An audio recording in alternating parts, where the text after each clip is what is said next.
What's going on, noobs? I am Rory, the Perpetual Noob, and welcome to another exciting, in-depth Hollow Knight guide. Today, we'll be talking about the Pantheon of the Night and the boss that awaits us at the end, my personal favorite, Pure Vessel. Pure Vessel, also known as PV, is a boss added with the Godmaster content pack and found in Godhome. The fight we'll be talking about in this guide occurs at the end of the Pantheon of the Night, also known as the 4th Pantheon or Pantheon 4. Please see my Godmaster primer to learn about and how to access Godhome. To enter the Pantheon of the Night, we must first defeat several enemies outside of Godhome: Enraged Guardian, Dream Warrior No Eyes, Traitor Lord, Dream Warrior Markoth, and Watcher Knight. And we must complete the Pantheons of the Master, Artist, and Sage. Pure Vessel moves to either side of the arena, faces us, and raises their hand. The hand glows white while they summon 7 daggers that shoot towards us in straight lines along an arc. The daggers are summoned sequentially, the first one firing at an angle towards the floor, and the last one firing straight up. Pure Vessel telegraphs this attack when their empty hand begins to glow, and they look like they're clutching their chest. About a half second later, they stand up and extend their glowing hand out. A moment later, the daggers appear. Let's call this attack Soul Daggers. Pure Vessel slashes with their nail 3 times. Each slash of their nail moves Pure Vessel forward, covering about 1/3 of the arena in total. The slashes cover enough space that they can damage us even if we are not directly in front of Pure Vessel. Pure Vessel telegraphs this attack when they bend forward, lower into a lunge position, and draw their nail back and above their head. This all takes about half a second. Then the slashes occur in rapid succession. Let's call this attack Triple Slash. Pure Vessel draws their nail up and lunges along the ground towards us. This lunge covers about 50% of the arena. Pure Vessel telegraphs this attack when they lower into a lunge position and draw their nail up by their face, pointing towards us. They hold this pose for a moment before lunging. Let's call this attack Lunge.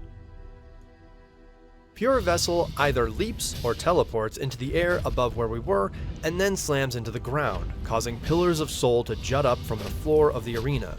These pillars are equally spaced, allowing us just a bit of safety between them, and they span the entire arena. Pure Vessel telegraphs this attack when they either teleport or leap to the top of the arena. Once there, they lift their nail above their head just before slamming down. Once down, thin pillars of light appear on the floor. Less than a second later, the pillars jut up. Let's call this attack Soul Pillars. Pure Vessel takes up this defensive stance with their nail.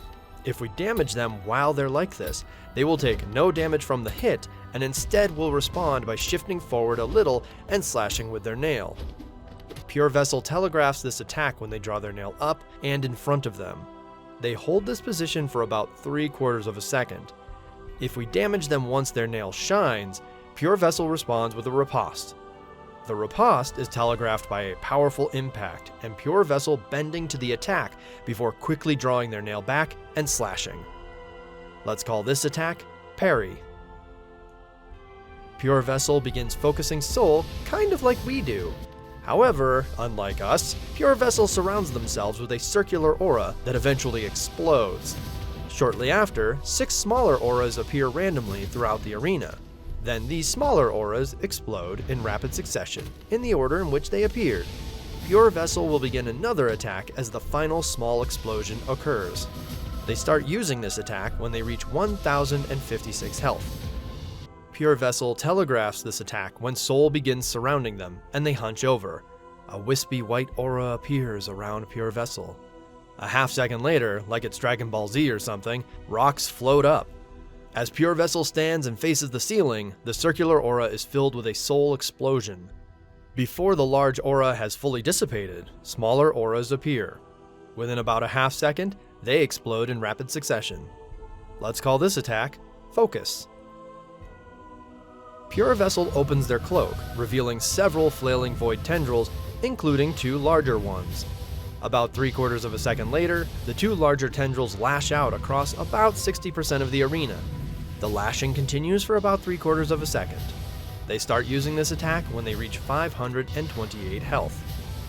Pure Vessel telegraphs this attack when they hunch down for a moment and then stand up to reveal the void within them. 2 small tendrils lash about for a few moments before disappearing. Then, with a flash in the arena, the 2 tendrils return, much larger than before. Let's call this attack Void Tendrils. The Pantheon of the Night has 10 unique foes. After the first 5 foes, we reach the rest point where we can change our charms, recover our health and soul, and, if we've completed enough bindings, acquire some bonus lifeblood health. Before beginning any Pantheon, I would recommend having the Pure Nail, maximum masks, maximum soul vessels, maximum charm notches, all nail arts, all combat-related movement abilities, especially the Shade Cloak, all empowered spells, and every charm. Each foe is discussed in the order in which we fight them in this Pantheon. I briefly discussed some tactics for defeating Enraged Guardian in my Crystal Guardian guide, but it wasn't very in-depth. The spells Descending Dark and Shade Soul and the Nail Art Cyclone Slash are very useful, as is being able to Shadow Dash through Enraged Guardian. A lot of what I discussed in my Lost Kin guide still applies here. Shade Soul and Descending Dark are still good, let's not forget about our Nail Arts, and the Shade Cloak really helps. Beware that Lost Kin staggers very easily, so much so that I tend to take damage because of a surprise stagger. Dream Warrior No Eyes is an interesting fight. She doesn't actually attack us. In fact, No Eyes just teleports around the arena at random intervals and floats wherever she stops. The trouble is all of the ghosts of the children she maimed and murdered floating around the arena. They float in wave-like patterns across the arena, and we cannot stop them. Ghosts spawn in an alternating pattern, one from the left, then from the right, and so on. In the beginning, ghosts spawn about every 2 seconds. When No Eyes reaches about 75% of her health, the ghosts spawn around every 1 3/4 seconds. At 45% health, they spawn about every 1 1/4 seconds. The spells Shade Soul and Abyss Shriek are helpful with damaging No Eyes quickly and at range. I would say Great Slash and Dash Slash are the more viable nail arts for big, quick damage. The safest place to heal is on the floor. We can heal multiple masks here. No Eyes has 578 health in this fight. The tactics I discuss in my Traitor Lord Lifeblood guide work here. Gosh, I loved to ignore nail arts in many of my earlier guides, but let's not ignore them here because they are useful. A few other notes: there are no Mantis traders before the fight, there is no Cloth to help us, and the arena contains memorials to both Cloth and Traitor Lord's daughter. The tactics I discuss in my White Defender guide still work here. We are fighting White Defender 1 in this Pantheon. We can be a little cavalier with our health in this fight because the rest point comes next. I stand by some of the tactics I discussed in my Failed Champion guide. However, I have learned a lot about how the fight works since. First, we take 2 damage from Failed Champion's body and mace, and we take only 1 damage from the shockwaves or barrels. Next, we can keep Failed Champion fallen over for as long as we want. Failed Champion will get up on his own after 5 seconds if we do not strike him enough, resulting in the fight not progressing to the next phase. But we can strike Failed Champion's armor, dealing no damage to the maggot, but resetting the timer. This means we can use our Dream Nail to regain as much soul as we want and heal as much as we want between phases. Just remember to damage him once we're ready to continue the fight. There is no floor transition after Failed Champion's final rage, and when he's fallen over for the last time, we can take all the time we want without needing to reset any timers. While Failed Champion is fighting, we can Dream Nail his armor for soul. Abyss Shriek is safest when he's leaping overhead and he's winding up for a rage, but Shade Soul and Descending Dark are just good overall. The Nail Arts, Dash Slash, and Great Slash are good choices too. Healing without charms is really only safe when Failed Champion's fallen over or during a rage. Dream Warrior Markoth is one of the most random fights in all of Hollow Knight. His movements around the arena are erratic, and his travel can only be slightly impacted by us. He has at least one Dream Shield orbiting around him at all times. His most prolific attack is predominantly random. And there is a second phase to this fight when everything gets worse. He has two attacks, a nail attack and a shield cyclone.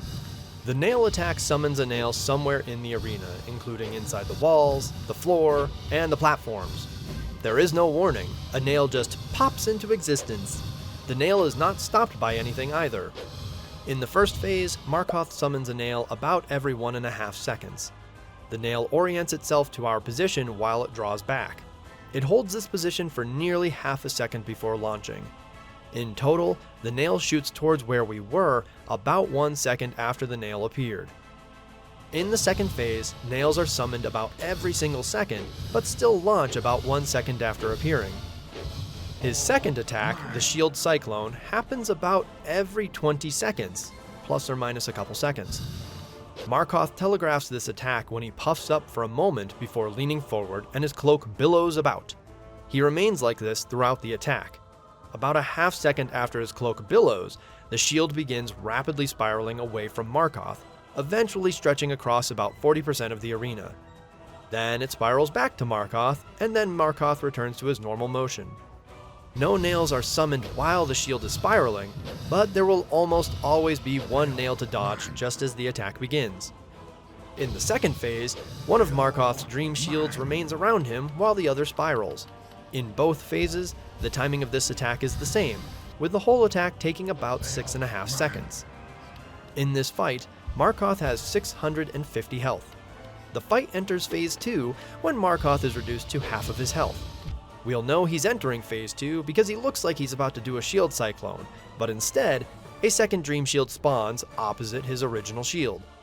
His Dream Shields change direction every 3 to 4 full rotations around Markoth's body. His Dream Shields hurt us and block all nail damage, though the hitbox of some nail arts can extend through them. The shields don't stop spells. Use Abyss Shriek whenever Markoth is above us, Shade Soul whenever, and Descending Dark if we are ever above Markoth or need to escape danger. The nail art Dash Slash is a great way to follow the end of a shield cyclone. Great Slash is another good nail art in general. Cyclone Slash is best in the first phase and a little dangerous in the second. We've got to keep one eye on Markoth and one eye on the rest of the arena at all times. It's best to stay on the ground because we have much more space to move. A very solid strategy is to use nail attacks during the first phase to fill our soul gauge. Then, as the fight transitions to the second phase, unleash all the spells we can. We can heal one mask in between nails in the first phase. We can heal 2 or more masks during the Shield Cyclone. We have to fight all 6 Watcher Knights here. And the bouncing roll attack targets where we were with the first bounce. The other bounces are just momentum. Watcher Knights are immune only to nail damage when rolling, which means Shade Soul and Descending Dark are absolutely fabulous against them. The Shade Cloak is a big help. Dream nailing a Watcher Knight while they're shouting is a fairly safe way to gain soul essentially for free. We can heal a mask or 2 in between attacks if the Watcher Knight's attacks are synchronized, or if there's just one knight. The rest of my Watcher Knight guide still has some useful tactics. A lot of the tactics I discuss in my Soul Tyrant guide are still applicable.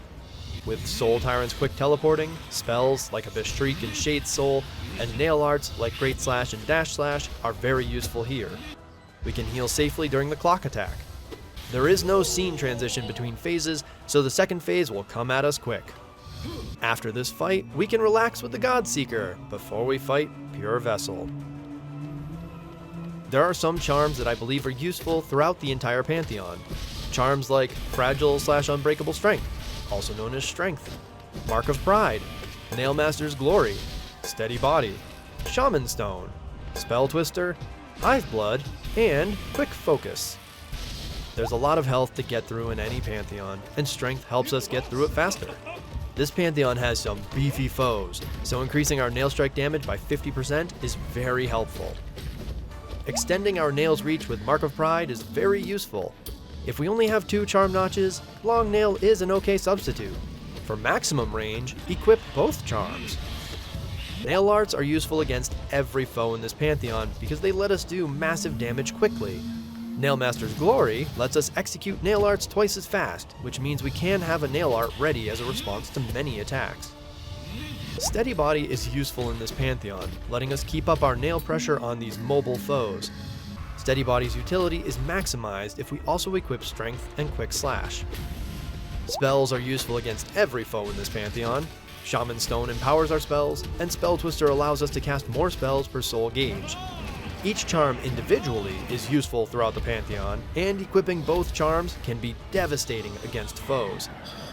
All Pantheons are an endurance test, and Hive Blood keeps our health recharging without expending soul or needing to stop moving. It also helps mitigate the double damage we take from some of these foes. Quick Focus gives us more opportunities to heal safely. We've got a lot of foes to get through between rest points, so having the ability to heal more often and faster is very useful. There are other charms that I believe are useful, but not for the entire Pantheon or on their own. Charms like Quick Slash, Grubberfly's Elegy, Fury of the Fallen, Fluke Nest, Soul Catcher, Dream Wielder, Dash Master, Sharp Shadow, Shape of Un, and Fragile/Unbreakable Heart, also known as Heart. Quick Slash is a useful charm against several foes in this Pantheon. Quick Slash is most effective if we also equip Strength and Steady Body. Grubberfly's Elegy is pretty useful in this Pantheon, but we need to maintain full health to benefit from it, without Fury of the Fallen. Grubberfly's Elegy works best when we also equip Quick Slash and Strength. Fury of the Fallen is safest to activate just before the rest point, and we've completed at least 8 bindings, so we can get some lifeblood at the rest point too. With 1 mask plus bonus lifeblood, we keep the damage bonus, and we can get hit more than once. Fury of the Fallen is best when we also equip Quick Slash and Strength. Shade Soul is useful throughout the Pantheon, and for nearly every foe, so is Fluke Nest. Fluke Nest provides a huge damage boost to our Shade Soul spell, but its shorter range can be problematic. Because many foes in this Pantheon are very mobile, gaining soul reliably can be tricky. Soul Catcher helps us gain a little more soul with every nail hit. If we have 4 notches to spare, equip Soul Eater instead. For maximum soul gaining, equip both charms. Dream Wielder halves the time to use our Dream Nail, so we can collect a lot of soul quickly and sometimes in otherwise unsafe situations. The reduced dash cooldown provided by Dash Master is helpful against some foes. This charm also allows us to dash down. Sharp Shadow adds our nail damage to and increases the distance of our Shadow Dash. Sharp Shadow is a good charm against many foes in this Pantheon. To increase our Shadow Dash's damage by 50%, equip Dash Master as well. If we want to be able to heal safely more often than with just Quick Focus, we need to also equip Shape of Un for some quick mobility while healing. I recommend Heart as the only health boosting charm because there are a lot of fights before and after the rest point, and being able to heal is better than having a set amount of health. The Minion build is a fun charm build for most of the Pantheon. The Minion build is Weaver Song, Glowing Womb, Grim Child, preferably level 4, Grub Song, Sprint Master, and Defender's Crest. This build can provide us with some interesting ways of defeating foes. If we're attempting the charm binding, then we've got to be more patient because fights will take longer. We can still heal, but only during those no charm moments I discussed earlier. It's also important to use our spells and nail arts when possible, because they are much stronger than our pure nail and will help end fights sooner. A real great thing about Godmaster is that if we are struggling against any of the enemies in the Pantheon of the Night, we can practice against them in the Hall of Gods. To practice against Pure Vessel in the Hall of Gods, however, we must reach them in the Pantheon first. Let's talk about some other tactics that are specifically for Pure Vessel. This is a fast-paced battle. Some say this fight's pacing is more than twice as fast as Nightmare King Grimm's fight. Pure Vessel will chain attacks together without moving between them, will backstep between attacks, or teleport between attacks. We need to know and recognize Pure Vessel's attacks quickly and be equally quick with our reactions. A quick note, the Dream Nail does not work against Pure Vessel. We gain soul against Pure Vessel from nail damage, King Soul, Grub Song, and Weaverlings when combined with Grub Song. I was fortunate to reach Pure Vessel in one of my early attempts at the Pantheon, but I struggled to beat them. I spent a lot of time in the Hall of Gods, practicing until I could consistently defeat their attuned version before I returned to complete the Pantheon of the Night. I tend to fight Pure Vessel with my nail, enhanced with strength and Mark of Pride. I jump over the triple slash and lunge, getting some nail strikes in. I jump and dash through soul daggers to get some nail strikes in. I pogo on Pure Vessel during void tendrils. I tend to use Shade Soul, empowered with Shaman Stone, during soul pillars and the focus attack. I'll use Abyss Shriek when Pure Vessel is staggered and handle whatever comes next, or that's when I heal. Pure Vessel's attack frequency dictates that we should be quick with our damage. The best way to do this is through spells. Descending Dark is a great spell to use for most of this fight. We've usually got to be quick to cast it because... did I mention Pure Vessel is fast? It also works as a great way to finish after avoiding an attack like Soul Daggers or Void Tendrils. Shade Soul is another great option for a lot of attacks once we are safely away from Pure Vessel, and especially great during the focus attack. Abyss Shriek is generally safest when Pure Vessel is staggered due to how long it takes to cast, but even then we've got to be ready for Pure Vessel to respond with a parry. We've got a few options for handling the triple slash: jumping over it, shadow dashing through it, or descending dark. Jumping over requires either a well-timed pogo or double jump to avoid the second slash. Once we're past Pure Vessel, we can attempt to damage them again before their next attack. For the lunge, we can either jump over it, dash through it, pogo on Pure Vessel, or descending dark. Once we're safely past them, we can attempt to damage Pure Vessel again before their next attack. Once Pure Vessel is above us for soul pillars, we need to get out of the way, which can even be done with descending dark. Then we've got to put ourselves in between the pillars, which can even mean pogoing on Pure Vessel. We've got time to damage Pure Vessel while we wait for the pillars to go away. The safest option when we see Pure Vessel get into the parry stance is to not damage them, or we can trigger the riposte and handle that. A nifty thing about the Soul Daggers attack is that we get to see the lines of travel before the daggers are cast, showing us the safe gaps between the Soul Daggers that we can navigate. We can stay far away and cast Shade Soul, or we can get in close and deal damage. When Pure Vessel begins focusing, we can stay far away and use Shade Soul, stay close and get in some quick nail damage before the explosion, or time Descending Dark to avoid the explosion. The first aura becomes dangerous shortly after the rocks float. After the initial explosion, it's all about doing damage while remaining safe from the follow-up explosions, which damage us when they flash. When we see Void Tendrils coming, it's most important that we get out of the way, whether that's getting out of range, getting above, or getting behind Pure Vessel. If we're out of range, we can cast Shade Soul. If we're above Pure Vessel, we can pogo on them and or use Descending Dark.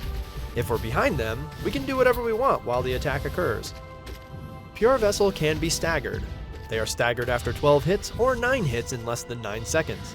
We'll know Pure Vessel is staggered when our hit sounds more powerful and Pure Vessel falls to their knees. They remain staggered for just over 2 seconds, or until they take damage, whichever happens first. Without charms, we can heal 1 mask while Pure Vessel is staggered, or we can heal 2 if we are already on the ground and begin healing as soon as they are staggered. Healing without charms except when Pure Vessel is staggered almost requires prescience. We can heal 1 mask in several situations, though some might require some luck. During Soul Pillars, if we start before the pillars form and Pure Vessel takes a moment before attacking again. When Pure Vessel focuses, or 2 masks if a smaller explosion doesn't spawn on us. During Soul Daggers if we're already in a safe position. During a parry if we predicted it. And when we're out of range of Void Tendrils. With Quick Focus, we generally won't have enough time to get another mask during these moments, but we will have more time to safely react to Pure Vessel. We can also eke out a 3rd mask with Quick Focus when Pure Vessel is staggered. Adding Shape of Un to Quick Focus grants us enough maneuverability to safely heal 1 or more masks during all of these moments. When we defeat Pure Vessel, they fall to their knees and dissolve away. If this is our first time completing the Pantheon of the Night, this leads to a scene showing us standing before the Hollow Knight in their tiny form, surrounded by other vessels. Deep in the abyss, maybe? Then a light shines from above. We all look up and soon hear the familiar scream before the void overtakes the screen. We can, after going above the entrance to Pantheon 4 and striking the golden statue, now access the 5th and final Pantheon. But more on that in the next guide. The Hunter's Journal entry for Pure Vessel contains a prayer from the Godseekers asking Pure Vessel to reveal their light. The Hunter's Journal and Godseeker's prayer confirm a lot of Pure Vessel's story too. It's kind of cool to have so much lore confirmed. There are still pieces missing, like who exactly trained them, but we can't expect to have everything explained since that's not how this game seems to work. From the Hall of Gods, Pure Vessel is the mighty god of nothingness. I have no questions about Pure Vessel's existence in Godhome. They are clearly who they once were, remember who they were, and perhaps who they believe they can be again if the radiance is removed from them. They clearly existed when the Godseeker showed up in Hallownest. Not even the seal of the Black Egg and Dreamers could stop the Godseeker from sensing them. We are only one step, giant leap really, away from finding who the Godseeker is truly seeking, this God of Gods. I may have gotten a couple aspects wrong in my Hollow Knight guide, but Pure Vessel's story is still so tragic. They had a lot of time with the Pale King, and presumably the White Lady, before being locked away in the Black Egg since they are such a large vessel. It's clear the Pale King and Pure Vessel had a bond, which ensured the Pure Vessel would suffer in the Black Egg from loneliness and the Radiance's rage. Yet after all of that, Pure Vessel just wanted to make their father proud. I like the arena too. The chains everywhere except around Pure Vessel and those symbols we can find in the Black Egg, it all really evokes for me that this is who the Hollow Knight once was. Another thing that's fun for me is how Godseeker changes her attitude towards us, if for just a moment. We've finally beaten up enough gods to perhaps convince her that we are actually powerful and or important. The argument many make is that through our fighting, we are now clogging up Godseeker's attempts at attuning to the God of Gods. I wonder what that's all about. That's it for our discussion about the Pantheon of the Night and Pure Vessel. Thank you for joining me today, noobs. Stay tuned for future Hollow Knight guides. I'd love to hear your thoughts about Pure Vessel and this Pantheon in the comments below. I am the Perpetual Noob, and I'll see you all next time. Huge shout out to my patron Paul for supporting me and these guides at the Noobness Heard Around the World tier and beyond. Thank you again so much, Paul. I appreciate it, and you. And a great shout out to my patron Ivan for supporting me and these guides at the Noobness Heard Around the World tier and beyond. Thank you, Ivan. Your support means so much.